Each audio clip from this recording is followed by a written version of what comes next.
welcome back to the continuation of this series. What the fuck is going on, and how do we change it and make it better so that we can ascend as Earth and humanity and make up to Mother Earth for what we've done to her.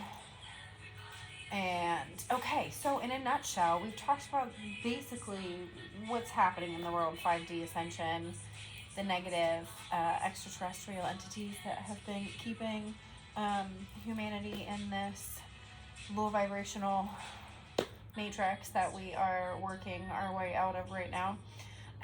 The societal jacked upness with our masculine and feminine energies, religious jacked upness, which we're still going to keep. There's still so much more we're touching in, but like digging into my actual personal experience and example is part of how I'm going to get this across. So we're going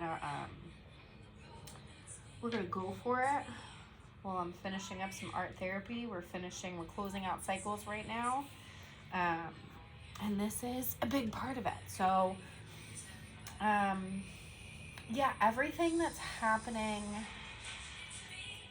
with humanity and Mother Earth and right now is, it's one big old metaphor for our energies are jacked up.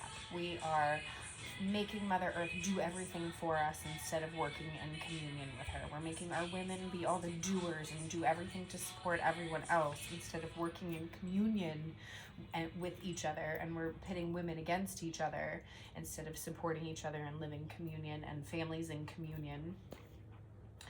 And Father Sky is pissed because we're not loving everyone, we're judging everybody, and we're polluting our environment and our air, so there's consequences for that. All of our masculines are pissed because we've taught them to be toxic masculines, and they're not actually in a functioning role that they're designed to be in, just like our women. We flip-flop. And so everybody's angry. The children are all jacked up and everybody's on meds and in therapy because mom and dad can't get along. Like it's all related. So here's the thing. I went through my own personal reckoning, spiritual awakening after getting into therapy, after repeating the generational cycle through this life and karmic cycle through past lives, obviously. And breaking the cycles for my children. I realized what the hell is going on. I realized that it's part of my purpose here on earth, my spiritual gift, as I have said in other episodes. Again, these are like compounding on each other. So if you haven't watched the other ones, you should go back and watch those. I'm a bullshit meter. I'm like ayahuasca in person. I see light in the darkness. I see the things you don't want to see about yourself. And again, like, I spent my life giving great advice that I should have been taking myself, that I was giving everybody the advice I should have seen. This is what we do best, right? We see in other people, everybody's a mirror to us. We see in them what they should change when it's really actually something inside of us that we need to address. And until you, whatever that thing is, until you get out of that karmic loop and you find that loophole and address it and change the pattern, change the behavior, nothing changes. So guess what, people? If we continue in the societal tradition that we're in, and the religious traditions that we're in, the gender role traditions that we're in, the sexual education and patterns and rituals that we're in, nothing is going to change. Like this is not just like a change one thing, we're going to change who's in charge and like it'll all be okay. It's like everybody's all upset about what Trump is doing and dismantling organizations, and it's like, well, what you're not taking into account is that it's completely corrupt down to like brass tacks. This isn't just remove the head and we change it all. This is again a metaphor for our entire structure in America. We band-aid everything. We never get to the root of what's actually happening to solve it. We fix a band-aid, we cut the head off, assuming that will be it. And we're in a situation, people, where it is just burn it to the fucking ground and start over. Like, that's where we are. But you're safe. You're in a safe environment to do it because the negative entities, low vibrational entities that were running shit have been silently, quietly eradicated, and everything's starting to like normalize. Everybody's gonna start finding some stuff out. You need to know that it's safe for you to like come out of your hidey holes and work on healing. But now we're gonna talk about how we heal, how we change it. And I, for your pleasure, have incarnated here, agreed before coming here to live this ridiculously traumatic life and experience all this shit so I can tell you about it and tell you how I worked on self-healing and basically became a doctor of energy. Not became, I am a doctor of energy, and balancing karmic energies, masculine, feminine energies, and your karmic loops, and self-healing. So I'm going to teach you as well through sharing my process how to do it for yourself, and that it can be done individually. And yeah, we're going to dig into all of that to talk about as we talk about my story. Here's the gist, because like every single individual detail isn't the important part, but I have said before, I grew up in a family where my mom's side was Southern Baptist, old-fashioned. Her parents were each one of 12 big families, raised to be people pleasers and take care of themselves because there were so many children. You know, your mother isn't your nurturer. There's too many other kids. You're actually busy taking care of somebody else. And that wasn't your child, that you didn't choose to have. You were just born, and here, this is your responsibility. So again, we put our children in these situations where we give them responsibility that wasn't theirs. Like, why have 12 children if you don't intend to raise them all? Oh, because your parents did it? Because that was the way? When you live in community and you are all helping each other, it's different. But when it's families individually standing on their own, how do you do that? You know, and my dad's family was Roman Catholic, again, cult, super culty, very strict, and just the religious indoctrination is insane. Hang on, spirit's coming through for a second. So, again, they were repeating through their lives the cycle that was done to them, and my mom was the firstborn, only girl of a family that was, you know, from poverty level farming family in the South, part of the founding families, settlers coming over here. Both of my families, you know, came over here and enslaved another race. Like, this is what we do in America. We point fingers while we're standing in our own shit. You know, America was started because a group of people got sick in Britain of people telling them what to do and didn't agree with their laws, so they ran away, came over here, annihilated a whole nother, you know, race of people, which were actually the Native Americans, which is true American culture, by the way, not this bullshit that we have going on right now that we're going to dig into, and eradicated them and got rid of their way of life, which was, you know, predominantly focused on the living in communion with the earth and respecting the earth and respecting your body as a temple. And again, old traditions aren't always 100% correct, but the gist of it was, you know, what we're aiming to get back to, the original plant medicines of the earth, respecting our ancestors, recognizing that there are many that came before us, and many that are in existence out there, that this isn't all there is, that we're here to learn. Did the pedal just fall out of the sky? What was that? Okay, thank you. So,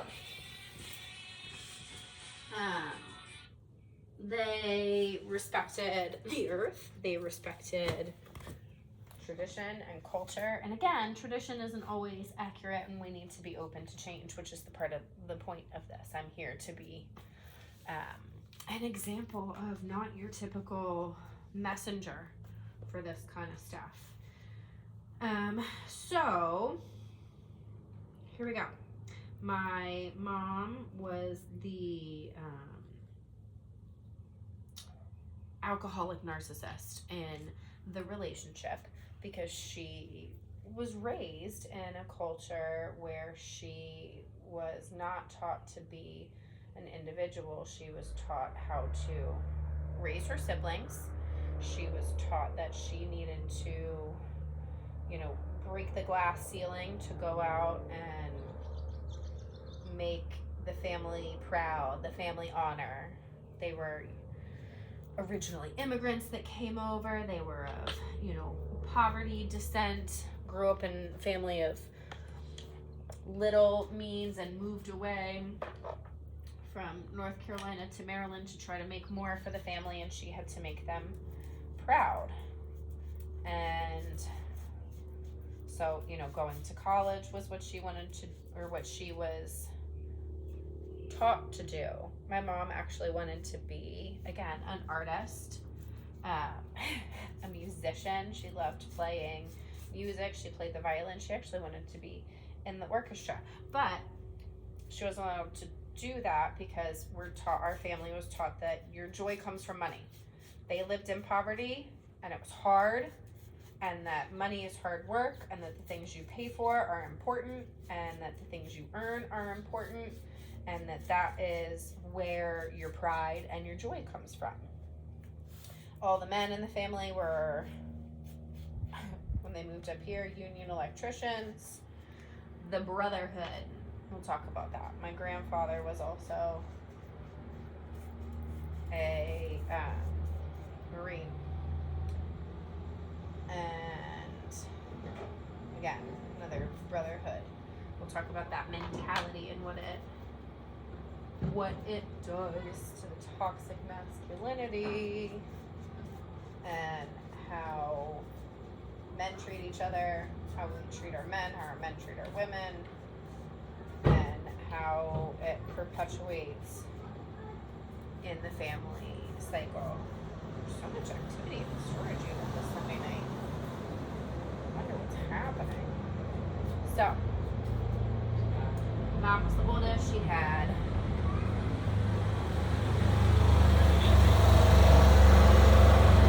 technically 4 younger brothers, but one died in infancy. Talking about hard stuff. He wants to see what you're making. Oh yeah, all kinds of stuff. Thank you. What do you think? You say it's pretty? No, you shy? That's okay. You can be shy. You don't have to talk. Thank you. You too. Have a good one.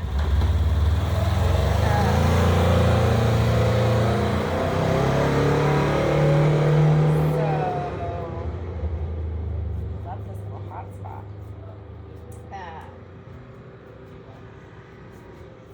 Yeah, this Southern Baptist, the religious side, and just this Southern steel magnolias. We don't talk about hard stuff. We keep it inside. So my family became what I like to call carpet sweepers, where we avoid difficult things. We just don't talk about them. We pretend like they don't exist, and then they go away, right? So that's what my mom learned. That's what not necessarily what I learned specifically, but that's kind of the family dynamic now, and this is going to feed into what's going on in my family right now as well. But my dad was the avoidant abandoner.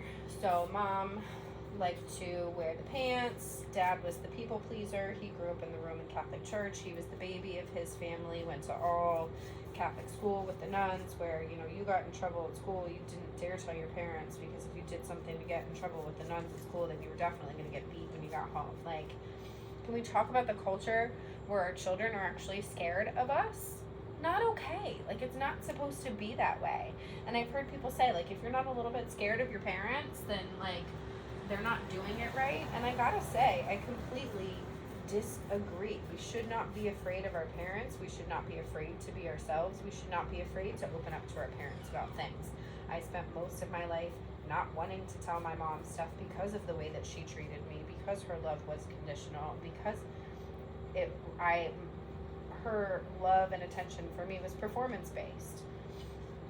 And you know, I didn't want to open up to her about stuff because for fear of her reaction and how she would treat me, and if I would have to pay for whatever, you know, my feelings were or my desires were. Like, it became an unsafe environment to be myself, and I perpetuated that cycle in all my relationships. But you know what, she did it to me, she did it to my dad, because it was done to her. She grew up and lived in an environment where it was not safe to be herself.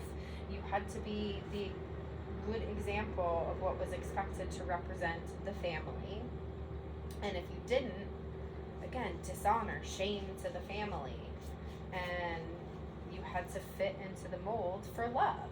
And again, my grandparents did it to her and to her brothers because that's what was done to them.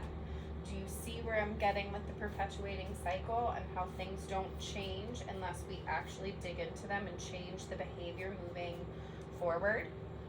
And still, like, my parents split up when I was 9. My dad started having an affair. I think it was like 7 or 8. Like, it started before they split up. So my dad grew up in the religious Roman Catholic family where he was the baby, he was the people pleaser, he needed to, you know, he was the youngest, but also the, like, he could do no wrong because he was the baby.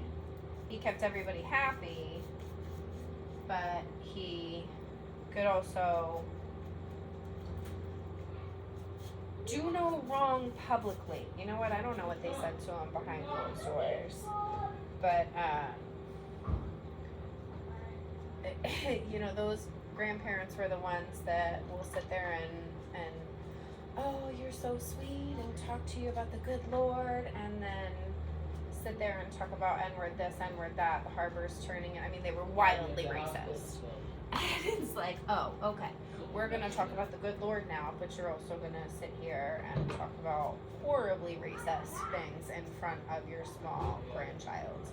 You're also going to sit here and tell your, you know, 5-year-old, 6-year-old grandchild that the Catholic school she's going to is improper because it is, you know, post-Vatican II, and you don't believe that that is correct. So you shouldn't listen to what you're being taught at your Catholic school because it doesn't agree with the Catholic Church that your parents, the sun's down, that your parents are, your family is going to.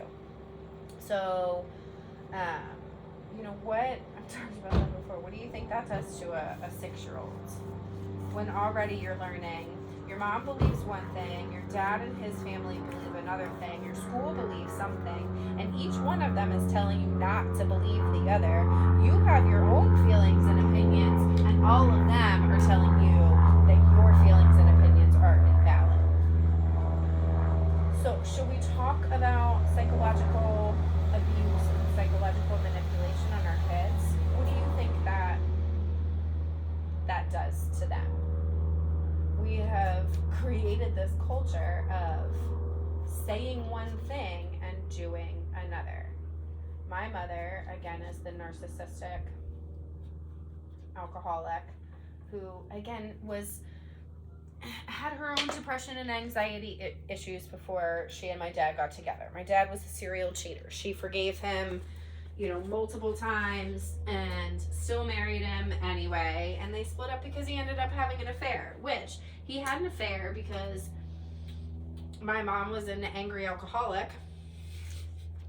and because she was unhappy in their relationship, because she was in her masculine energy. Again, she was having to be the doer, she was having to be the one performing, she was having to be the prized daughter, the wife, the mother, like all of it. She was trying to have the American dream, and she was exhausted.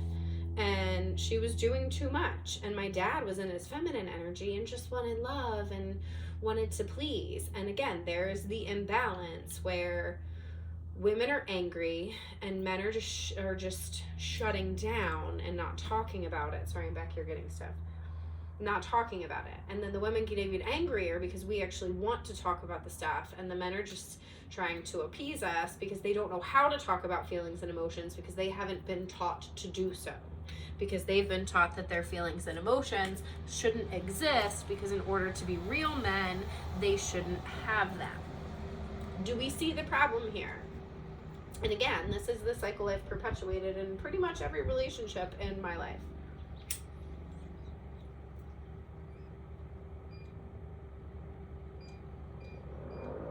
So, for me now, after my parents split up, my dad left me at the house with my mom. And he, left because of the alcoholism, and then left the small child there with her. And, again, as I tell this story, I've said before, it's not going to be linear because healing is not linear as it comes up. It's just not going to be that way. So I'm sure I'm going to bounce around. But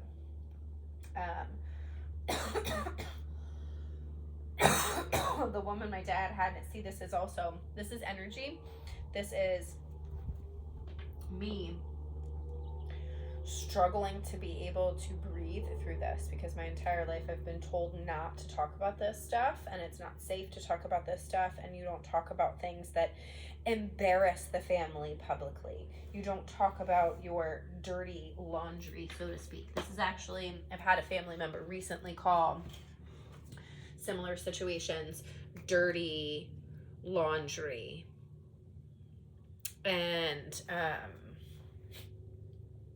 I'm going through this journey, and one of my family members texted me and said, I'm, so proud of you.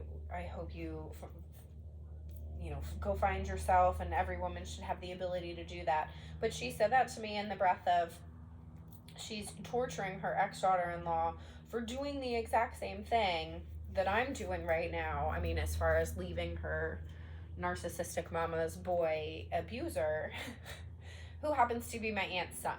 But because it's her son, she can't recognize what he is doing. And she wants me to go find myself and get out of my situation, but she doesn't want the other one to go find herself and get out of her situation because it's her son.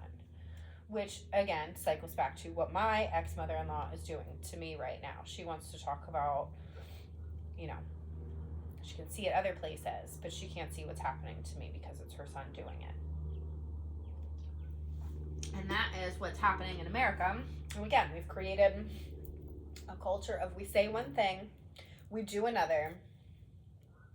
We say, see something, say something.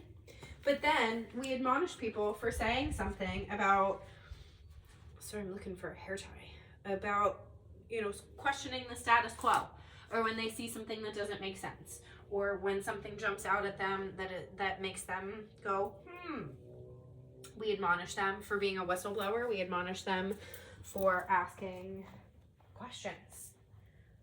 And so, again, what is that? It's hypocritical. We do one thing, we say another. So, my dad left because of my mom's raging alcoholism and how unsafe it was and how emotionally, unhealthy it was. And guess what? You left your little kid there with her. So he ended up having an affair, living with the woman he had an affair with for years before he got married, which is a whole nother rabbit hole. But, she and I didn't get along and were at odds for a really long time. And an adult blaming a child because she didn't get to do the stuff she wanted because my dad was in a financial situation as a result of his divorce and having a child. And so, again, the child was blamed for what was happening with the adults. And she and I, after my dad's death, which I'll get into, which was about a year and a half ago, finally ended up kind of coming full circle a little bit. Meanwhile, we were like on the phone screaming at each other. And she had a narcissistic, alcoholic, abusive mother. Again, because her family was perpetuating pretty much the same cycle. And she said, I know what it was like. My mother, tried to kill my father. She was the same way.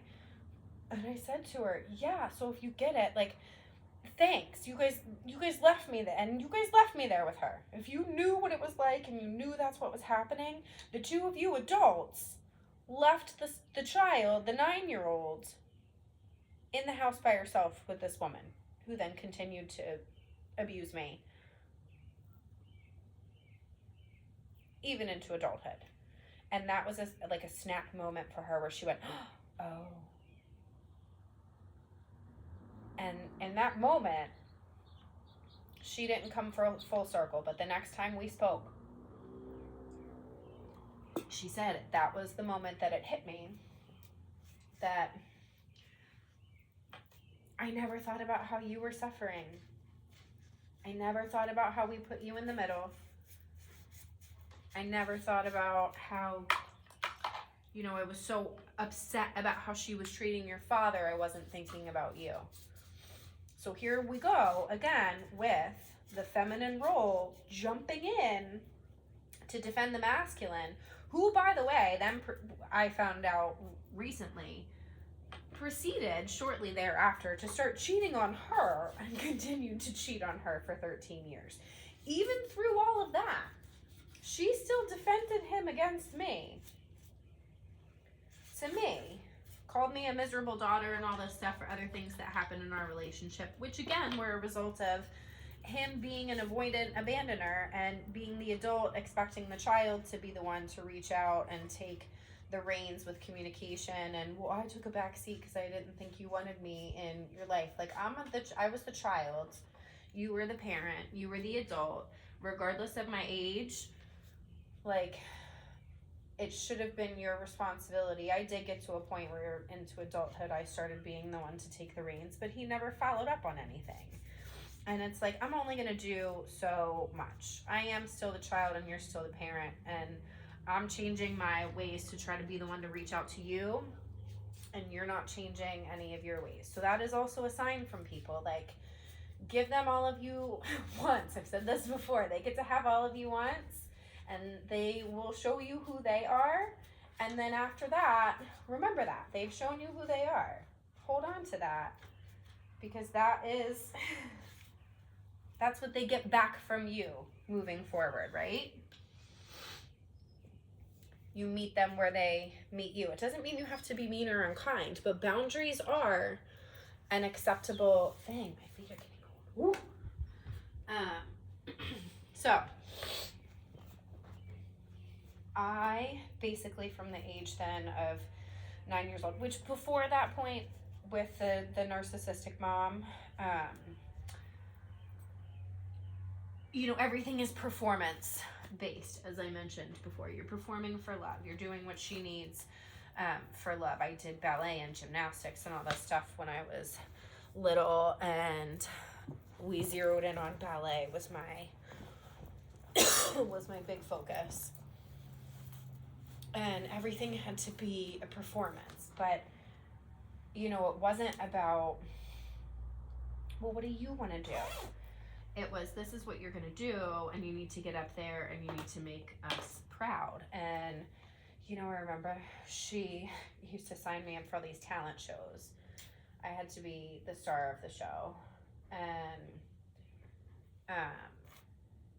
And it would be stuff where she'd be like, do you want to do this? And I'm like, not really, because I didn't really like being in front of, like, big crowds. I never really needed to be the star of anything. I just wanted to do stuff that I liked, which I was a huge theater nerd. I loved to sing and dance, but I didn't need to do every talent competition. I didn't need to be in every recital. I wanted to do the stuff that I enjoyed, but I was forced to perform. And I remember I think I was in 2nd grade, and she signed me up for this thing at school called Putting on the Hits, and she picked picked a song from The Little Mermaid for me to perform. Part of your world, part of that world, whichever one it is. And you know, it's like we had to have rehearsal at home, and she'd sit down on the couch with my dad and turn the song on and go, okay, what are you gonna do? And it's like, I don't know. Okay, well, you're gonna get up there in front of all these people, and it's up to you. Like, you're either gonna look like an idiot or you're not. So what are you gonna do? Are you gonna look like an idiot? Do you have something planned? What are you gonna do? What are you gonna do? You're gonna look dumb? How are you gonna perform? What are you gonna do? What are you gonna do? Like, bitch, I'm 7. It's like, calm down. Like, it's not the Olympics. Like, but I don't get to say that. Then it's tears, then it's emotions, then it's like, please leave me alone, I want to run away. And then it's, oh, now you're being a wuss, stop crying. Stop crying, what are you crying for? And then we tell our kids to stop crying. What do you think it does to our kids when we tell them they can't have emotion and that their emotions are unsafe? You're fine. Instead of saying, are you okay? Instead of asking someone, are you all right? How are you? We're telling our kids, you're fine. I mean, I talked earlier or in another episode about your tears being an energetic release of emotion. Like, they exist for a reason. Like, again, everything is energy. There are no coincidences. There is a purpose to everything on this planet. Everything our bodies do, everything that exists around us, there's a purpose to it. It's doing something energetically in you, to you, through you, around you, whatever it is. And so telling people, taking that away from them, telling them they're not allowed to feel what they feel, is like a complete counterintuitive to how we're supposed to be operating. We're literally in existence to feel. That's what we're here for. That's what souls come to Earth for, is to feel. To see the difference between good and bad, happy, sad, how we transmute energy. We're not supposed to be living in this fear-based structure, but we are supposed to have duality. And like, we've taken that away from people and turned it into something, I don't know, just yucky. Ugh, yucky is the word I can think of at the moment. But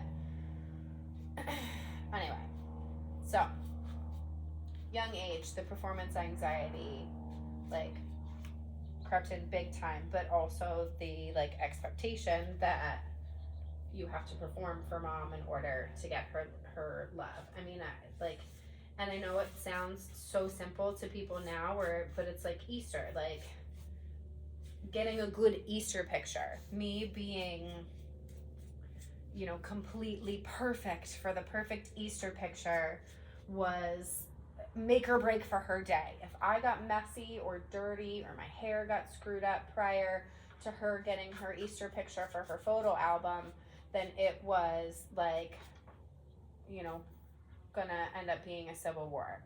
Everyone was gonna be unhappy for the rest of the day. And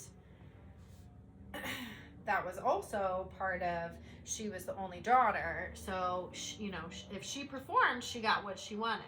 And that was also what she learned because she was in her masculine energy. And that's what, you know, she is head of house because she was in that masculine energy. She learned that from my grandfather. She married my grandmother because she was in her masculine energy. She didn't take on the I'm a stay-at-home caregiver, nurturer mom. She was the opposite. And I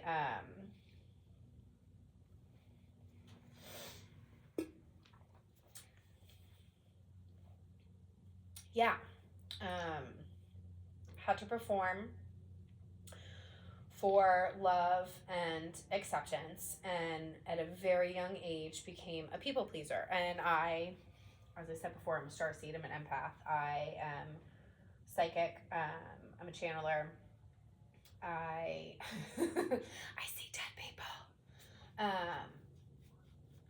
And from a very young age, I was in tune with that, but was kept from tapping into it fully and taught not to trust my intuition because the adults around me were uncomfortable with the things that I was, calling them out on. So again, we don't listen to our children. We don't trust our children. This is another generational repetitive cycle where we tell our children what to do instead of listening to them. I will tell you what, I learn more from my kids on a regular basis, where they will just say something and you're like, oh, that's it.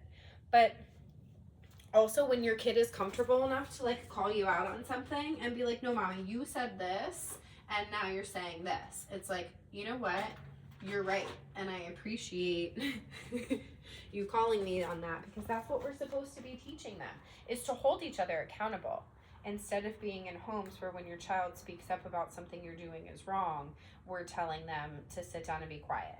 We're teaching children to be seen and not heard, even when their points are valid.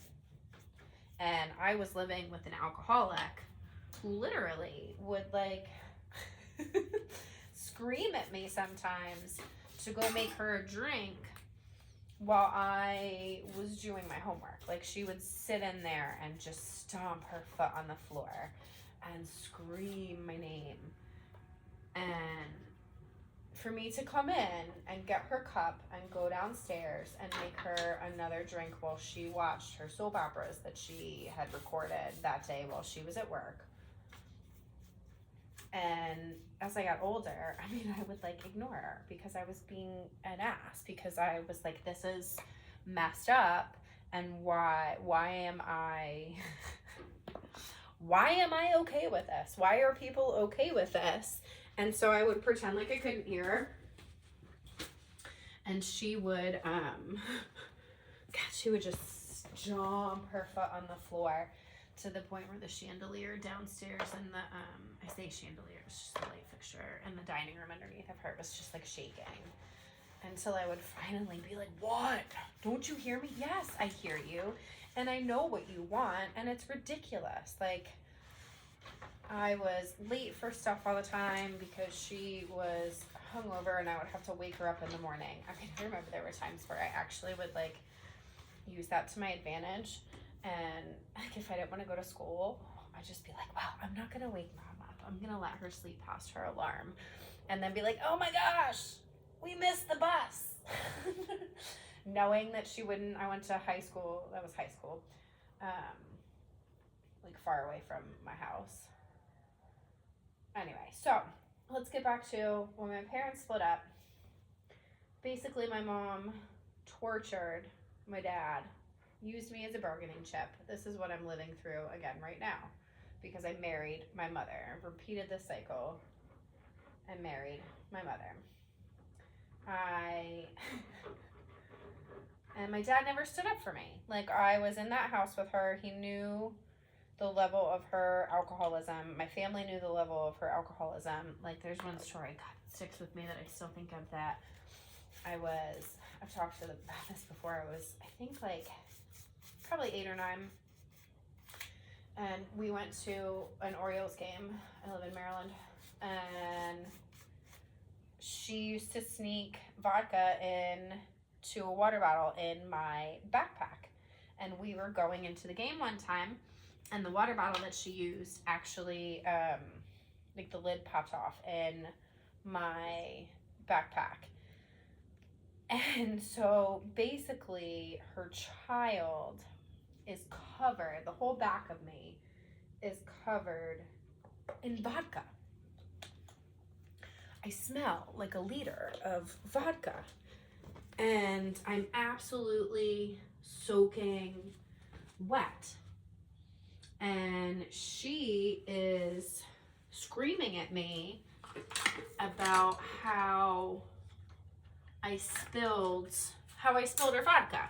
How she doesn't have any more vodka to spike her drink with now. And it's is this real life? Is this the conversation that we're seriously having right now? Your child smells like a liquor store, smells like a bar, and you are upset that you don't have any more vodka. And I remember my uncle took me around the side of the building to find like a hose or something. Somehow we found a hose spigot. I've told this story in other videos, but he's like apologizing to me. You know, we're sorry about your mom. We know how your mom is with drinking. This shouldn't happen. This shouldn't be happening to you. And it's like, okay, but no one did anything. I was like 4 going to visit family out of town, and when they'd ask us, can we get you anything to drink? I'd say, do you have a gin and tonic? If you have one of those, she'll take that. That is not okay. We've normalized that kind of behavior in today's society. And so, again, everybody knew what was going on. Everybody wanted to comment on, we're sorry your mom acts this way, we're sorry your mom does this, but nobody wants to actually do anything about it. She was taking me to dinner at the local restaurant, which I ended up working at for years afterwards, and have good and traumatizing memories from. Mostly good, but also completely inappropriate gender structures, power structures, things that happened to other people that I worked with there, drug culture, sexual assault in the restaurant industry, just all of it. Like, things that children shouldn't be exposed to. But anyway, we were going there for dinner like regularly, and she's drinking at least a bottle of wine or more, smoking a pack of cigarettes, blowing it in my face, and that's where I'm doing my homework half the week. The other half of the week, you know, was at home, where she's yelling at me to make her drinks in between, and then driving me home. But you know, it wasn't a big deal because it was close by, whatever. And she would go there with friends for dinner, and I know for a fact she hid from me that she got a DUI on the way home from there one night, and was doing classes and stuff and hiding it from me and giving me lectures about don't ever get a DUI, but never told me that she got one herself until I actually told her, I found all your paperwork and I know you got a DUI. And it's like, you know what are we doing as parents? Teaching our kids, again, not to talk about hard stuff. Instead of hiding it, how about you say, guess what? I'm giving you this advice because I actually experienced it. And you know what? It's really messed up. And it's dangerous, and I could have hurt myself, and I could have hurt somebody else, and it was expensive, and I had to do all this shit, and drinking actually isn't good for you? And like, I'm not telling you not to drink and drive, or not to drink because, you know, Moms Against Drunk Driving exists, or because the DARE program exists and is saying it. I'm telling you from experience. Like, I want to tell my children, this is my life experience. This is my recommendation based on what I lived, and it's your choice whether you take it or leave it. Instead of creating, again, these little cookie cutter soldiers of, you have to become this because this is what I was taught to become, because this is what my parents taught me is acceptable and what you're supposed to become. So, I turned into a people pleaser. I was an empath, having to adjust to the narcissist who was raising me. I had to be aware of everyone's energies. I spent my life literally changing myself to be acceptable to the people around me, including my own family. Because again, remember, she was taught this from my grandparents. So it's not just me that experienced this. It's everyone in my family who was in a toxic energy imbalance. And again, there's like one or two other people in the family that immediately see this. But everybody else is like oblivious to it. They're like, I'm so sorry that Auntie traumatized you. And I'm like, okay. You were also abused and traumatized too. You just don't realize it.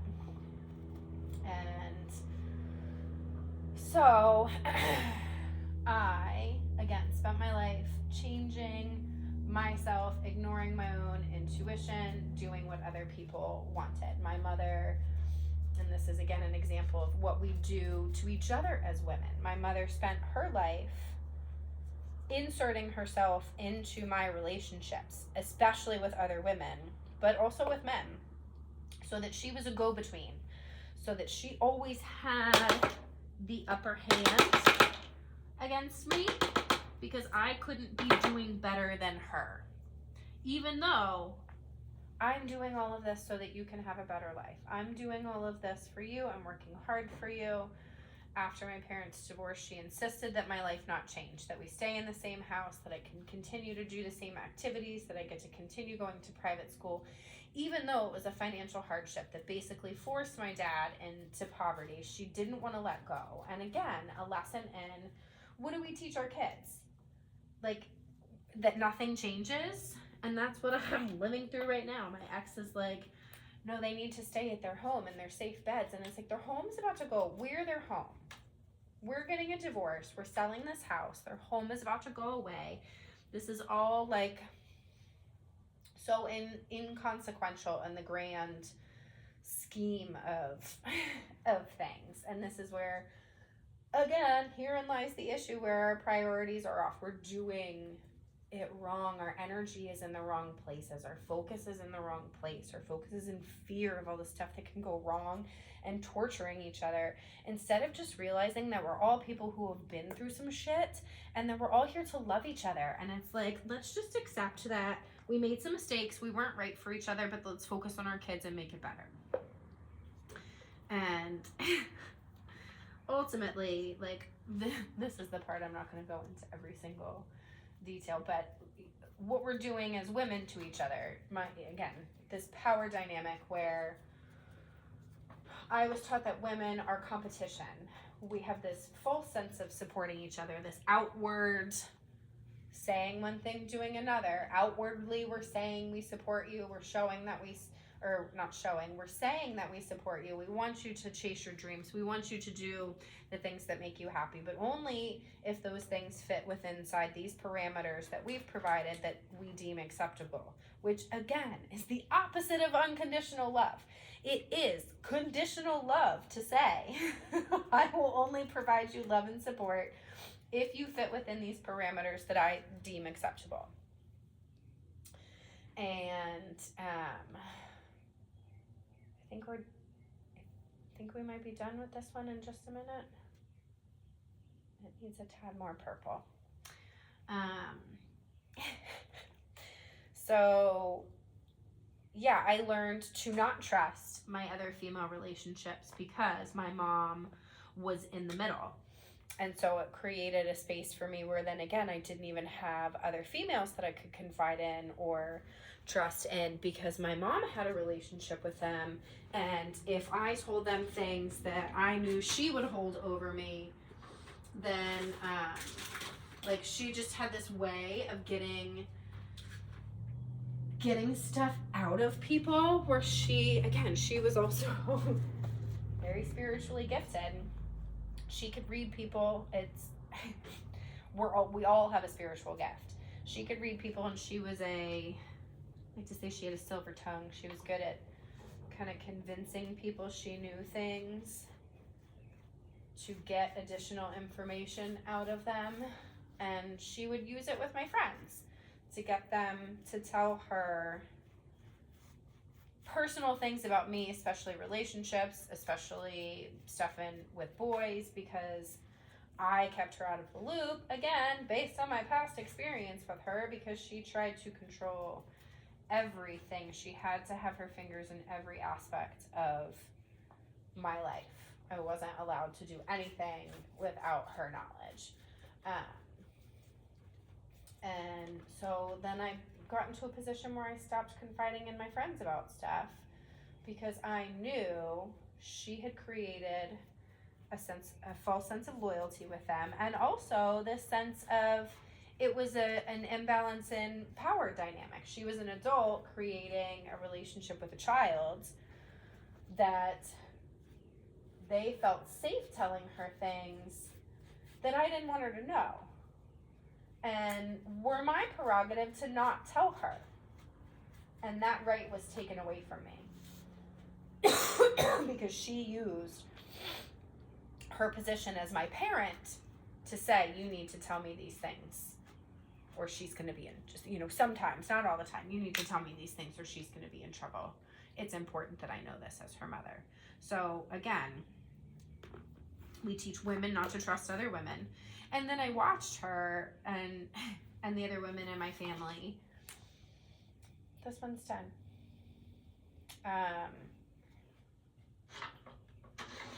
Sit there and talk shit about each other. This one's done. Yay. We'll let it dry. Let it dry and do some pictures.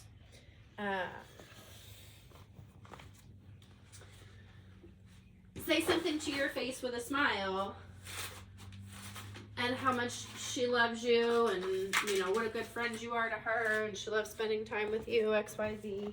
But then she will, you know, turn around and get on the phone with my grandmother or with somebody else and talk crap. And they used to do it all the time about, so we had family in North Carolina. My grandmother's side of the family was originally, actually, both my grandparents on my mom's side were originally from North Carolina. And they considered themselves wealthier, more well-to-do than the North Carolina family because they moved up here. We had more money. The other family was still living in what they would consider lower financial class situation, and they would just talk shit about them. And it's like, and our immediate family, instead of talking about the hard things or like, hey, they're going through this, that must be really difficult, I wonder how we can help them, it was more gossip, which is what we've taught our girls. Women are competition and we gossip about each other. We don't talk about the hard stuff face to face. We talk about it behind each other's backs. And that is the cycle that we perpetuate. And I have found in my own adult life and my female relationships. I sat at the same table for a long time with people that I watched talk shit about others that they sat at the same table with. And to think that they're not doing it about you when you're not around. And I was the same person too. This is the point. Like, I had to go through the process of figuring all this out, seeing the patterns, seeing the cycles to change it. And me bringing it up and talking about it to friends and to family outside of all the spiritual stuff that I've been going through. Outside of all of that. The simple, like, hypocrisy of the way we're treating each other, the way that we're behaving as far as saying one thing and doing another, like me calling that out, makes people so incredibly uncomfortable that they just don't even, like, know what to do. They shut me down. I don't understand you. I don't know what you're talking about. Blah, blah, blah, blah, blah. You're making it up. You're overreacting. You're overly emotional. You're too much. Is so much of what I've heard my entire life. And because I've tried multiple times to be like, hey, the math ain't mathing. So, and then the grandmother, you know, this is what we get with the grandmothers. My grandmother loved us to death. She wanted to give us everything as a grandmother, but she gave us love and affection that she didn't give her own children, because when she had her own children at that age, she had to be a different kind of mother. She had to be a mother that was taking care of everybody and not investing in herself. She couldn't be as nurturing as she wanted to be, again, because she was in her masculine energy. And this is where we get the jealousy thing, where now my mom was jealous of me and my relationship with my grandmother because I got a more nurturing relationship with my grandmother. My grandmother wanted to give me things that she didn't give my mother. So now my mom's jealous of me. This is like the Ursula syndrome too. And that is how I discussed my mom inserting herself into my female relationship. She also did with my male relationships. anyone that I ever wanted to date, anybody, not just wanted to date, anybody that I did date, there was like this effort to, again, be closer to them than me, to impress them, to have a rapport with them, which is what her mother did to her. And my mother's first marriage, my mother, I will open up about because we've talked about it, admitted to me when I was older that she had an abortion when she was 17, which again, your trauma's passed down generationally through your DNA. So she passed that trauma down to me. And my throat chakra. Me talking about this is uncomfortable.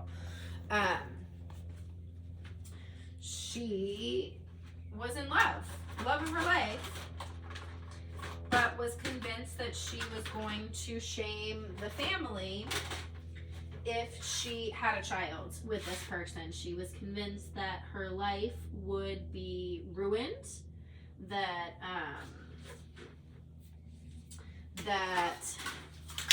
any chance of having a good career, having financial success, bringing, honor to the family would be ruined by her being pregnant at 17. So she opted to get a termination of the pregnancy, and then ended up ending her relationship with the love of her life because she was so ashamed of what she did that she literally couldn't look him in the face without thinking about it. And like, what a horrible thing. And it's two people that went through a trauma together, and who knows what they could have done to help each other heal from the decision that they made. And again, the decision that they made based on what other people convinced them was acceptable, not necessarily a decision they made because they wanted to make it. They made it based on what someone else wanted them to do to be proud of them. And she ended that relationship, and she pined away for that person for the rest of her life. And I mean, she's still alive, but, and again, there's no coincidences. When we were moving her out of my house while I'm going through this divorce into an assisted living facility, because she had a stroke and I was taking care of her. Karma, again. There's no coincidences. I found her old briefcase in the basement that I used to play with when I was a kid, this like old 70s leather briefcase. And when I opened it, the only thing that was in there was a picture of that guy, and a pen, 3 pens, and a folder of blank paper. And I was like, I think you're supposed to write a letter, Mom. I think you're supposed to just get out everything that you feel. And I don't know if she did, but it, again, no coincidences. Everything there's an energy, there's a reason, there's a meaning for everything. But so she ended that relationship and then like immediately got married because, again, we've taught our women, go chase your dreams, go do what you want, but also you need to get married by a certain age because it's stability, and if you want to have children, you have to do it by XYZ, and you can't have all of it at the same time, and you need to think about when you're going to start your career, because if you want to have kids, are you going to go back to work right away, or are you going to stay home with the kids, and like, don't start your career too soon if you're going to like get married. So like, there's so much involved in like, oh, go do this. But again, you have to think about all these things that go into it instead of just going with the flow of your life. We've taught our children and mothers and fathers that like everything has to be, you got to try to plan everything out. And that actually takes away the beauty of going with the flow of life, which is actually what I'm doing with this art right now. All right, let's see what that does. And I ended up they tried to plan out my whole life for me. She tried to live vicariously through me, but she ended up getting out of this relationship, jumping right into, something else, getting married at like 19 to someone who literally started beating her, punched her in the face the night of their wedding when they left for their honeymoon. And she was with him for a year, before she ended up deciding to leave. But they lived in my grandparents' basement, and he was physically abusing her and leaving marks in places that you couldn't see. And, you know, she was being quiet and not screaming because she was ashamed of what was happening and didn't want my grandparents. She wanted help, but she didn't want him to know. Again, the whole shame aspect that we have associated with physical abuse is you don't talk about it because you're covering, like, you don't want people to know that you're being abused. And it's like, well, who are you covering for? Why are we covering for these people that are physically abusing us? Why do we think that makes us look bad? Why do we think that's shameful to our family? Guess what? We picked wrong. We fell victim to someone who was fake as fuck. And let's get out and let's teach people that it's safe to speak up and to get out of those situations instead of making them scared to speak their truth. That's how people die, because they end up staying in situations where they think there's no help or there's no other option. It's so jacked up. And then when she finally had the courage to leave and to tell people what was happening, my grandparents didn't believe her. And it was one of those situations where, like, where my grandmother's one of my spirit guides. She's like my fairy godmother. God bless her. I love you, Grandma.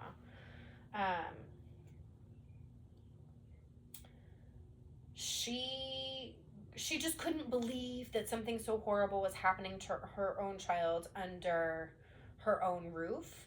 And again, we were taught not to talk about hard things. You sweep it under the rug. We pretend like it doesn't go away. If somebody needs something, they'll tell you.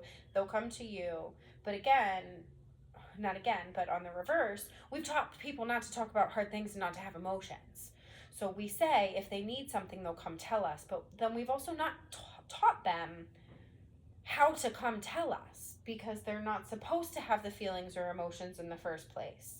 So how the fuck does that work? Again, that's like my church and my school and my family telling me that none of the things happening at any of those places are actually reliable and I shouldn't believe any of them. Or myself.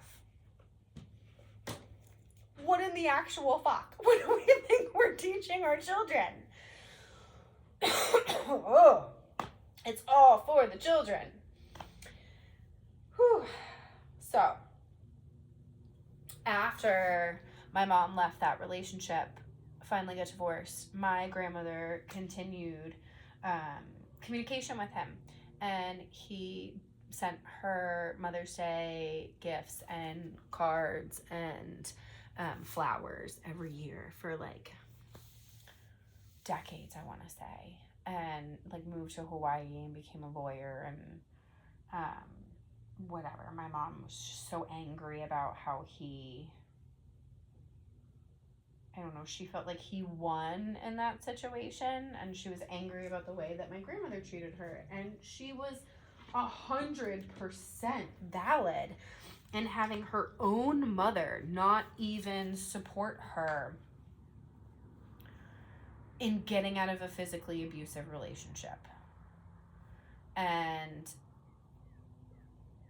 she didn't know how to. And again, this is repeating the cycle because my grandfather was the alcoholic in their relationship.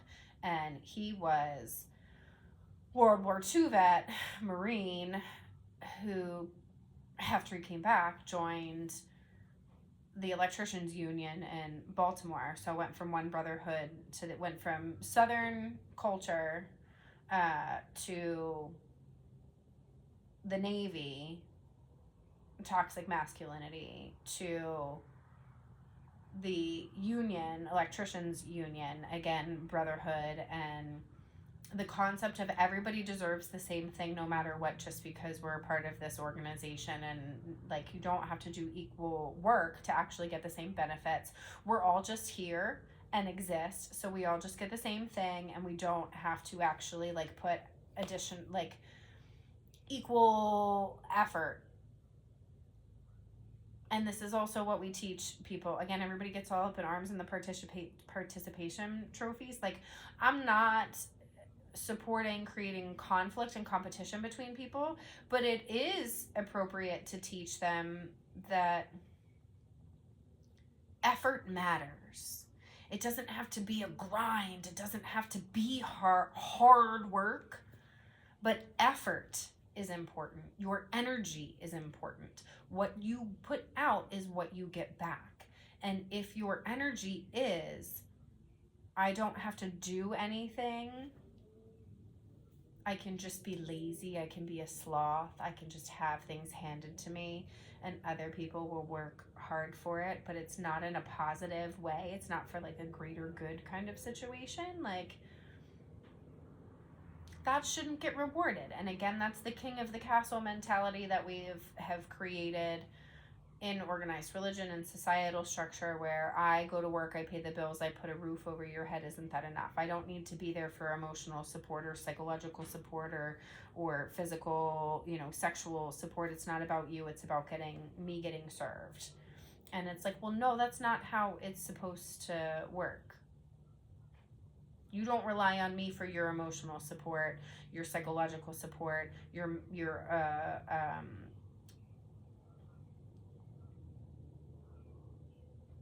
I just lost the word. Sexual support, pleasure center, and not give me the same thing. Where does that imbalance come in? And that's what we've done in our relationships. So, my mother then perpetuated that cycle with me, where she inserted herself in between me and all of my male counterparts and maintained a relationship with them even after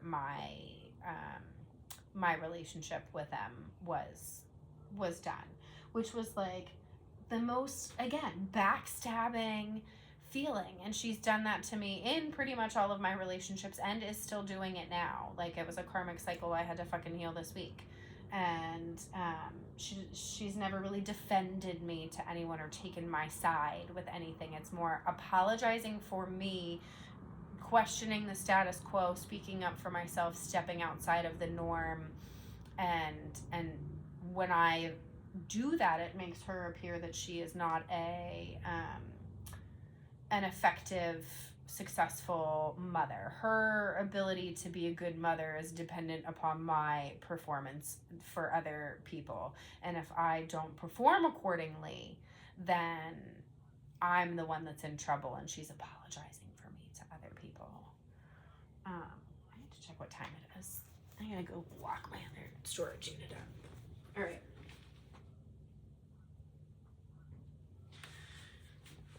We got a little way to go. How are we doing with this guy? This guy needs to drip just a smidge more, and then it'll get laid flat to dry overnight before we do our next step.